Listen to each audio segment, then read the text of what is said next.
আসসালামু আলাইকুম। আশা করি সকলেই ভালো আছেন। অনুবাদ ওসমান ইউটিউব চ্যানেলের আরো একটি নতুন ভিডিওতে আপনাকে স্বাগতম। আজকের ভিডিওতে আমরা কুরুলুস ওসমান ১৮০তম পর্বের সবথেকে গুরুত্বপূর্ণ যেই বিষয়টা সেটা নিয়ে আলোচনা করব। আমরা দেখলাম বালা হাতুন জীবিত আছেন। সেই সাথে বালা হাতুন তার মেয়ে সম্পর্কে জেনে গেছে এবং হালিমা তার বাবা-মা সম্পর্কে জেনে গেছে। অর্থাৎ একটা বড় টুইস্ট দিয়ে কিন্তু পর্বটা শেষ হয়েছে এবং আগামী পর্বে খুব শীঘ্রই কিন্তু বালা হাতুন ওসমান বে তাদের মেয়ে হালিমাকে চিনতে পারবে এবং তাদের মিল হয়ে যাবে আগামী পর্বেই, যেটা কুরুলুস ওসমান প্রেমীরা সিজন 6 এ যখন হালিমা জীবিত আছেন এই তথ্য পাওয়ার পর থেকেই সবাই অপেক্ষায় যে তাদের কবে মিলন দেখানো হবে। অবশেষে সেই মুহূর্তের দ্বার প্রান্তে আমরা সেই বিষয়ে আজকে আমরা আলোচনা করব। সেই সাথে বালা হাতুনের জীবিত থাকা নিয়ে আমরা যেই তথ্য দিয়েছিলাম সেই তথ্য নিয়েও আমরা আলোচনা করব এবং আগামী পর্বের কিছু বিষয় থাকবে আজকের আলোচনায়। সুতরাং ভিডিওটি শেষ পর্যন্ত দেখতে থাকুন এবং নতুন হয়ে থাকলে চ্যানেলটি সাবস্ক্রাইব করে বেল আইকন অন করে দিন। কুরুলুস ওসমান ভলিউম ১৮০তম পর্ব আপনাদের কাছে কেমন লেগেছে অবশ্যই কমেন্ট করে জানাবেন। বিশেষ করে আলাউদ্দিন বে, ফাতমা খাতুন এবং ওসমান বের অভিনয় অনবদ্য ছিল।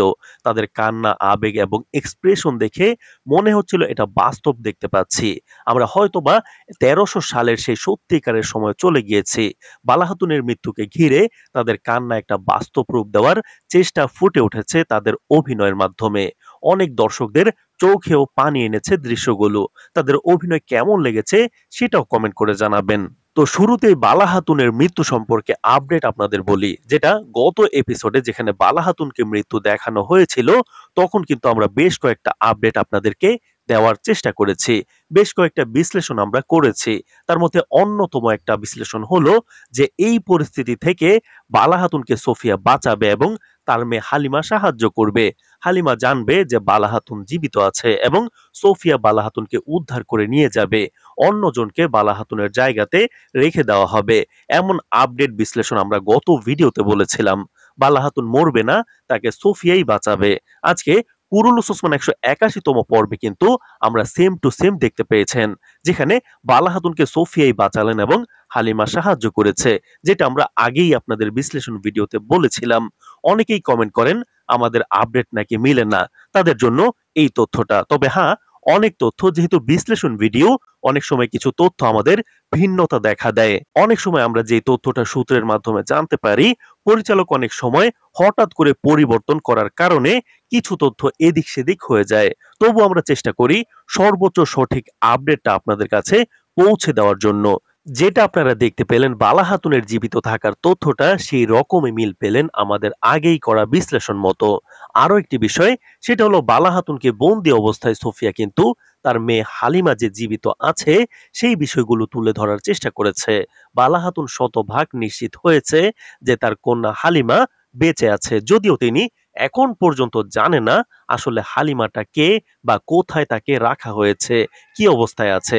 কিন্তু পিছন থেকে হালিমা সবই শুনতে পেয়েছে, অর্থাৎ তিনি কিন্তু জেনে গিয়েছে যে বালা হাতুনই তার আসল মা এবং আগামী পর্বে আমাদের কাছে মনে হচ্ছে যে অনেকটা তারা মা মেয়ে মিল হওয়ার কাছাকাছি তারা চলে যাবে। এই কঠিন বিপদ থেকে সোফিয়ার হয়ে বালা হাতুনকে বাঁচিয়েছেন হালিমা, যদিও তিনি তখন জানতেন না এটা তারই মা। এখন যেহেতু পয়না তার মাকে চিনতে পেরেছে, তাহলে বালা হাতুন যে বন্দী আছেন সোফিয়ার কাছে, এই বিপদ থেকেও বালা হাতুনকে উদ্ধার করবে হালিমা নিজেই। তো কুরুলুস ওসমান ১৮০তম পর্বে যখন বালা হাতুনের মৃত্যু হলো তখনকার কিছু দৃশ্য যদি আপনারা দেখেন আরো স্পষ্ট হবে। সেটা হলো বালা হাতুনের মৃত্যুর পর হালিমা কিন্তু খুশি হওয়ার কথা বা আনন্দ হওয়ার কথা, কারণ ছোটবেলা থেকে জানে তার পরিবারকে বালা হাতুন হত্যা করেছে। সুতরাং হালিমা মনে মনে ভাবছিল বাবা মায়ের প্রতিশোধ নেওয়ার পরেও আমার কেন আনন্দ হচ্ছে না, আরো কষ্ট লাগতেছে। আলাউদ্দিন ফাতমাদের মতো আমারও কষ্ট হচ্ছে, এটা বারবার হালিমা ভেবেছে। হালিমার কাছে মনে হচ্ছিল তার নিজ মাই হয়তোবা মারা গেছে। এই রকম কষ্টের দৃশ্যই পর্বে দেখানো হয়েছে।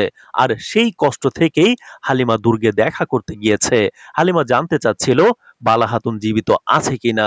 যখন জানলেন জীবিত আছে তখন হালিমা বালা হাতুনের সাথে দেখা করার চেষ্টা করেছে, তবে সোফিয়া সেটার অনুমতি দেয়নি। এর পরেও হালিমা লুকিয়ে বালা হাতুনকে সেই কারাগারে দেখতে যাওয়ার সময় কিন্তু দেখতে পান যে সোফিয়া বালা হাতুনকে তার ছোটবেলার সব ঘটনা বলতেছে হালিমা যে জীবিত আছে, কিভাবে হালিমাকে তার বাবা মায়ের বিরুদ্ধে ব্যবহার করেছে সেই সব সোফিয়া বালা হাতুনকে বলে দেয়। তখনই সব কথা হালিমা শুনে ফেলেছে। যেহেতু হালিমা তার মাকে চিনে ফেলেছে, তাই আমরা আশা করতেই পারি এই কঠিন বিপদ থেকে হালিমা তার মাকে উদ্ধার করবে। যদি আগামী পর্বে নাও হয়, ভলিউম ১৮৩ বা ৮৪ মধ্যেই বালা হাতুনের সাথে হালিমার পরিচয় হয়ে যাবে। সেই দৃশ্যটা খুবই কষ্টদায়ক এবং আনন্দদায়ক দুটোই হবে। যেহেতু এত বছর পরে, যেখানে জানতোই না তার সন্তান জীবিত আছে, এত বছর পর যখন জানলেন হালিমা বেঁচে আছে এবং বড় হয়ে গেছে, তখন সেটা যতটা কষ্ট ততটা আনন্দেরও হবে। কুরুলস প্রেমী সেই পরিবারের সাথে হালিমার মিল হবার দৃশ্যগুলো দেখার অপেক্ষায় আছেন। খুব শীঘ্রই আগামী ২-১ ভলিউমের মধ্যেই আপনারা সেটা দেখতে পাবেন। আজকের ভিডিওতে আমরা বালা হাতুনের সাথে তার মেয়ে হালিমার মিলন হওয়ার বিষয়টি নিয়ে আলোচনা করলাম পর্বের দৃশ্যগুলোর আলোকে। তো দর্শক, পরবর্তী ভিডিওতে কুরুলুস ওসমান ১৮২তম ভলিউমের প্রথম ট্রেইলার প্রকাশ পেয়েছে। সেই ট্রেইলার বিশ্লেষণ ভিডিও নিয়ে শুক্রবার দুপুরে আপনাদের সাথে দেখা হবে। সেই ভিডিওটি দেখার আমন্ত্রণ রইল এবং আজকে সন্ধ্যায় কিন্তু অনুবাদ আর্তগোল 2 তে আরো একটি ভিডিও আসবে। যেই ভিডিওতে আরো গুরুত্বপূর্ণ সব তথ্য আমরা বিশ্লেষণ করব। সুতরাং সেই ভিডিওটি দেখবেন এবং চ্যানেলগুলো সাবস্ক্রাইব করে রাখবেন। তাহলে আপনার আর কোনো আপডেট মিস হবে না। ধন্যবাদ।